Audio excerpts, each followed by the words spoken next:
Assalamu alaykum hörmətli savaqdaşlar. Tayyibə dərsxanamıza xoş gəldinizlər. Biz bugün i'rab dərsimizin 16-cı dərsini oxuyuyoruz. Biz bugün 21-ci və 22-ci hədisini oxuyuyoruz. Onda olsa biz dərsimizni başlayalım. Bismillahirrahmanirrahim. El-hadithul hadi vel-ashrun 21-ci hədis. An Abi Amr və qil Abi Amrah Sufyan ibn Abdullah radiyallahu anhu qal قلت يا رسول الله قل لي في الإسلام قولا لا أسأل عنه أحدا غيرك قال قل آمنت بالله ثم استقم رواه مسلم. Abi Amr'din ve değildi Abi Amrah da mı değildi? Demek isminin iki xil okunuşu var Abi Amr ve Abi Amrah. Abi Amr'din ve değildi Abi Amrah. Sufyan ibn Abdullah radiyallahu anhu'dan rivayet kılındı. Dedim ben, ey Resulullah, kulli fil İslam. Deslim bana İslam'daki bir sözünü de debbasla, kavlen, bir sözünü debbasla, la es'alu anhu ahadan gayrak. Sormayım ben o söz doğrusunda sildim başka hiç kimdin. Yani İslam'daki bana bir gepni sorap debbasla, o doğrusunda ben hiç kimdin sormayım. Yani şundaq bir gapni qilib berasizki, men shu gap bilan yo'limni tepib mangay ma islom dinida. Dedi Rasulullah, "Qul amantu billah thumma istaqim." Degan Allohga ishondim, ondan keyin shu tep tuzmang. Allohga ishondim deb, ya'ni Allohga ishongan, ondan keyin shu ishongan yo'lingda ezib ketmay tuzmang deydi. Thumma istaqim. Hadisninki mazmuni qisqa. Endi bu hadisdan biz tarkib qo'yadigan o'rni qulli fil islami qawlan. Qulli fil islami qawlan. Unda bo'lsa biz hadisning tarkibini o'qiymiz. Qaraydigan bo'lsa, qul bu qala degan fe'ldan chiqqan fe'l amri. Buning tagidagi domirisi, ya'ni qul anta degan domirisi nima bo'ldi? Fa'ili bo'ladi. Li lam harfi jar mutakallimning yasi majrur. Bu mabni damir bo'lg'achqa zirlik o'rinda deb qaraymiz. Fil islam fi harfi jar al islami ismi majrur, ya'ni zir o'qilgan ism, zirlikning alomati oshkora. Qawlan bu maf'ulun mutlaq. Maf'ulun mutlaq. Qani buning fe'li qul, buning fe'li Faili tegidi yuşun, qavlan nima bo'ldi? Maf'ulun mutlaq bo'ldi. Maf'ulun mutlaq degan nima edi? Fe'lning lafzidan chiqqan masdar. Maf'ulun mutlaq nima qiladi? Zvar o'qiladi. Qani zvarlikning alomati oxirida oshkora deymiz. Undan keyin sizlarga topshiriqqa hadisning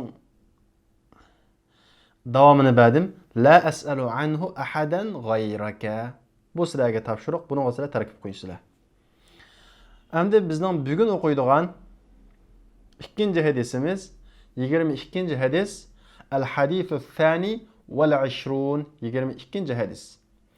An Abi Abdullah Cabir ibn Abdullah el-Ansari radiyallahu anhuma Abi Abdullah Cabir ibn Abdullah el-Ansari radiyallahu anhuma den rivayet kılındı. Enne raculen se'ale Resulullah sallallahu aleyhi ve sellem faqal Ara'ayte İza sallaytul mektubat ve sumtu Ramazan وأحللت الحلال وحرمت الحرام ولم أزد على ذلك شيئا أدخل الجنة قال نعم رواه مسلم. Abi Abdullah Cabir ibn Abdullah el-Ansari radiyallahu anhumadan rivayet kılındı. Hakikaten bir adam so'di Resulullah sallallahu aleyhi ve sellem'din. Han dedi o adam Ara'ayte qaramsiz mu? Shunda o lafzini tarjima qilsak, ammo bu yerdagi mas u emas. Ara'aytanki bu yerdagi ma'nosi menga dapiring. Akhbirni degan ma'noda. Menga dapiring. Iza sallaytul maktubat. Agar farz qilingan namozlarni o'qisam, bu yerdagi maktubat farz qilingan namozlarni ko'rsatdi. Agar men farz qilingan namozlarni o'qisam, Ramazon tutsam, halalni halal deb e'tiqod qilsam, ahlaltul halal deganimiz halalni halal desam degan gap, halalni halal deb e'tiqod qilsam va harramtul harama, haramni haram qilsam degani, haramni haram deb e'tiqod qilsam, ya'ni e'tiqod qilsam va haromga yaqinlashmasam, va lam azid ala zalika shay'a Aşununğa, yani yuqorqi ishlarga bir narsani ziyoda qilmasam, adxulul janna, jannat kiramanmi? Bu yerdagi istifhom tashlangan, ha? Adxulu fi'li mudari, buning beshida adxulu deb istifhomdan birisi bor deb qaraymiz. Jannat kiramanmi? Dedi payg'ambar sollallohu alayhi vasallam, ha dedi. Demak, farz namozini o'qisa, Ramazon tutsa, halalni halal deb qarasa, haromni harom deb qarasa, boshqa ish qilmasa, qanday qiladi bir odam jannatga kiradi. Albatta, bu jannatga kirishninki bir shartlari jannatni bir qancha martabaga bo'linadi, yuz necha martabaga bo'linadi. Har bir martaba bilan bir martabaning o'rtasidagi farq osmon zamindek farqi bor. Buningdan boshqa yana nurg'un yaxshilar bor islom dinida. Shu qanchalik qilgan qarab jannatningki martabasi qanday qilmaydi, o'xshamaydi. Endi biz tarkib qo'ydiganimiz asosiy qoidasiniki hamma mazmunni o'qiymiz. Anna rajulan sa'ala Rasululloh sallallohu alayhi vasallam bu uchuq faqal dedi. Ara'ayta, qaranglar, ara'ayta bu akhbirni ma'nosida, ya'ni beshidagi istifhomninki hamza emas. Istifhomning hamza. Bu nimanda akhbir nima deb pasa degan ma'noda. Undan keyin biz buni yeni yechib tarjima qilsak, ra'ayta fi'l madi, ra'a fi'l madi, ta fa'ile. Mabni, damir, pashlikning o'rnida deb qaraymiz. İza bu adat şart, İza adat şart deb biz yig'lab ketdik. Bu g'ayri jazima. Sukun qilmaydi, fi'lni sukun qilmaydi.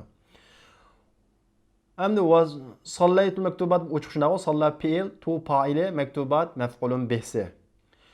Va sumtu Ramazondagi bu atfining vosi, sumtu Ramazonning tarkibi shu sallaytuga o'xshash qo'yiladi. Ahlaltul halalning o'xshash, haramtul haromning hammasiga o'xshash. Faqat valam azid kelgan chaqda tarkib qo'yamiz boshqa. Endi valam azid ala zalika shay'andiki vanminiki atfining vosi lam fi'l mudari'ni sukun qiladigan, shundaqlar nafi qiladigan harf azid shuning uchun nima bo'ldi? Sukun bo'ldi. Fi'l mudari' majzum. Sukunlikning alomati qani oshkor sukun. Azidning fa'ilida tegidi yushurun damir. Nima deb taqdir qilamiz? Ana deb taqdir qilamiz. Undan keyin ala harfi jar, zalika ismi ishorat majrur zirlikning o'rnida, chunki bu mabni shay'ancho maf'ulun bih. Azid degan fi'lninki maf'ulun bihsi zvarlik o'rnida, ya'ni zvarlikning alomati oshkora. Adxulu fi'l mudari marfu' ya'ni pashq qilgan fi'l mudari, pashqning alomati oshkora, tegidagi yushurun damirisi va nima deb taqdir qilamiz? Ana deb taqdir qilamiz. Bu jumlaning beshida, ya'ni adxuluning beshida tashlangan nima bor? Istifhom bor.